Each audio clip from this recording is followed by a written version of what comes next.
নারী টানে আপনজনদের সাথে ঈদ আনন্দ ভাগাভাগি করতে রাজধানী ছাড়ছেন লাখ লাখ মানুষ। ঈদের ছুটির দ্বিতীয় দিনে রাজধানীর কমলাপুরের রেলওয়ে স্টেশনে বাড়তি চাপ দেখা গিয়েছে। কমলাপুর রেলওয়ে স্টেশনের বাড়তি চাপ সামলানোর জন্য কমলাপুর রেলওয়ে স্টেশনের নিরাপত্তা বাহিনী কয়েকটি পদক্ষেপ নিয়েছে। তার মধ্যে প্রধান পদক্ষেপ, ট্রেনের ছাদে করে যাত্রীদের উঠতে দেওয়া হচ্ছে না, বিনা টিকিটে রেলওয়ে স্টেশনে কাউকে প্রবেশ করতে দেওয়া হচ্ছে না। কয়েকটি ধাপে যাত্রীদেরকে রেলওয়ে স্টেশনে প্রবেশ করতে দেওয়া হচ্ছে। রাজধানী কমলাপুরে এসে যে জিনিসটি সবচেয়ে বেশি চোখে পড়েছে, ট্রেনের ছাদে করে বাড়িতে যাওয়া। ট্রেনের ছাদে করে যারা বাড়িতে যাচ্ছেন তাদের সাথে কথা বলে যে বিষয়টি জানা গেছে, মূলত ট্রেনের বগির ভেতরে প্রচণ্ড ভিড় থাকায় তারা ট্রেনের ছাদে করে বাড়িতে যেতে চাচ্ছেন বা যাওয়ার উদ্দেশ্যে ট্রেনের ছাদে উঠেছেন। কর্তৃপক্ষ জানিয়েছে ট্রেনের ছাদে করে যাওয়া সম্পূর্ণ নিষিদ্ধ এবং তারা চেষ্টা করছেন, হুইসেল দিচ্ছেন, লাঠি দেখাচ্ছেন, কিন্তু তাদের কথাই এখন পর্যন্ত যাত্রীরা শুনছেন না।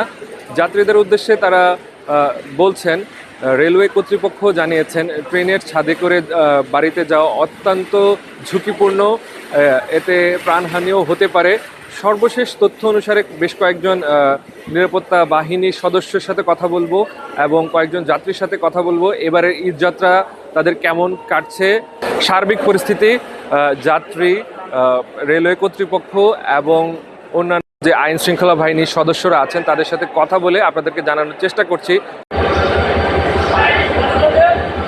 নামেন নামেন নামেন। ছাদে ওঠার পিছনে আসলে মূল কারণটা কি? যাইতে চাইছিলাম একটু এয়ারপোর্টে। এয়ারপোর্টে যাইতে চাইছিলেন? আমার ভাই দুলাভাই বিনা টিকেটে এয়ারপোর্টে যাইতে চাইছিলেন? আমার দুলাভাই বিদেশ থেকে মোবাইল পাঠাইছে, ওরা নিয়ে যেতেছিলাম। উপরে ছাদে যদি লোক যায় তাহলে দেখা যায় বিভিন্ন দুর্ঘটনার শিকার হতে হয়। অনেক সময় দেখা যায় ছিনতাইকারীর কবলে পড়ে। তারপরে আমরা বিভিন্ন জায়গা থেকে গাছের ডাল আছে, ডালের মধ্যে বাড়ি খেয়ে মানুষ অ্যাক্সিডেন্ট করে। পূর্ববর্তীতে আমরা দেখেছি যে অনেক মানুষ হতাহত হয়েছে, আবার অনেক মানুষ মারাও গেছে। ঠিক আছে, এই জন্য আমরা আমাদের পর্যাপ্ত চেষ্টা ওনাদেরকে যাতে গাড়ি থেকে নামিয়ে দেওয়ার জন্য। আমাদের জনবল সংকট দেখা যায়, সব জায়গায় যদি আমরা লোকজন থাকতো তাহলে আমরা মনে করি যে ওই পাশে নামাই আবার এই পাশে আসতে আসতে আবার এই পাশে উঠে যায়, কিংবা যেদিকে আমরা একটু তৎপর দেখাই এইদিকে মনে করো থাকে না, নামিয়ে যায়। আবার অন্যদিকে যেদিকে তৎপর একটু কম হয়ে পড়ে এইদিকে আবার উঠে পড়ে। এইটাই আর কি। এখন মনে করো পাবলিক তো যেদিকে সুযোগ পায় এরা এদিকে মানে সুযোগটা ব্যবহার করে। তা আমরা তো আর অত কঠোরভাবে বলতেও পারি না। এটা অনলাইনে কাটছি, নিজের অ্যাকাউন্টে কাটছি, তবে টিকিট সিস্টেমটা অনেকটাই ব্ল্যাক সিস্টেম। অনেক ট্রাই করার পর আসলে ভাগ্যক্রমে টিকিটটা পাইছি, কিন্তু সাধারণ জনগণ আসলে টিকিটটা পাচ্ছে না। আমাদের উচিত, সরকারের উচিত এই বিষয়টা একটু দৃষ্টিগোচর দেখা। একটু কথা বলি, এই যে বাড়িতে যাচ্ছেন, ঈদের ট্রেনে করে বাড়িতে যাচ্ছেন, ট্রেনের টিকিট কাটলেন, টিকিট কাটার প্রক্রিয়াটা কেমন ছিল, কিভাবে টিকিট কাটলেন? টিকিটটা আমি অনলাইনে কাটছি, সমস্যা হয় নাই। আমরা 7 জন একসাথে আসছি ময়মনসিংহ থেকে, কোনো সমস্যা নেই। অনলাইনে সুন্দর মতন আসছি। ময়মনসিংহ থেকে ঢাকায় আসছেন ঈদ করতে? হ্যাঁ, আমি যাবো বিক্রমপুর যাবো। বিক্রমপুর যাবেন? আচ্ছা, এখান থেকে বিক্রমপুর আপনার বাড়ি, আপনি বিক্রমপুরে ঈদ করতে যাবেন।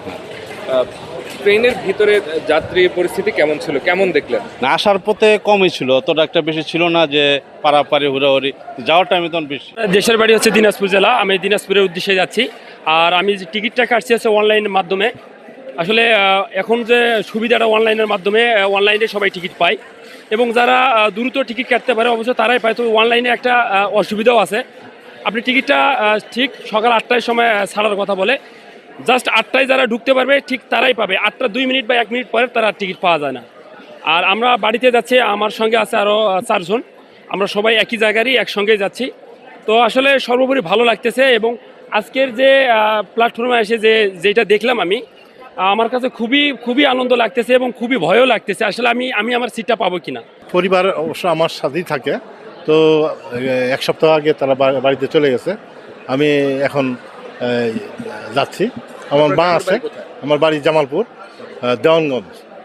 তো আমার মা আছে, আরও আত্মীয় স্বজন আছে, তাদের সাথে করবো। ভালো লাগতেছে অনেক। এবারের ঈদযাত্রা, বাড়িতে যাচ্ছেন, কেমন ঈদযাত্রা দেখতেছেন? ঈদযাত্রায় কোনো ধরনের সমস্যা হয়েছে কিনা, ট্রেনের টিকিট কাটতে কোনো ধরনের সমস্যা হয়েছে কিনা একটু জানাবেন। জি, ঈদ মানেই তো আনন্দ। আর ট্রেনের টিকিট কাটা, বাংলাদেশে যে 10 দিন আগে ট্রেনের টিকিট কাটা, সেই ক্ষেত্রে একটু সবাই ভোগান্তি আছে, কারণ যেমন ট্রেনের যে রেজিস্ট্রেশন নাম্বারে অ্যাপ দিয়ে ট্রেনের টিকিট কাটে, সেইখানে সময় মতো 8টা বাজে টিকিট কাটলে সেখানে সময় মতো পাওয়া যায় না। এমনও আছে আমি বিকাশে পেমেন্ট করতেছি, আমাকে বের করে দিতেছে। এমনও আছে আমি ঢুকতেই পারতেছি না, এই জায়গাতে আমাকে বের করে দেওয়া হইতেছে। তো বাংলাদেশ সরকার রেলওয়ের যাত্রা যতজন মানুষ যাইতে চায় সেই হিসাবে কম, লোক বেশি, ট্রেনের পরিমাণ কম, কিন্তু ভোগান্তি বেশি ট্রেনের টিকিট কাটার ক্ষেত্রে।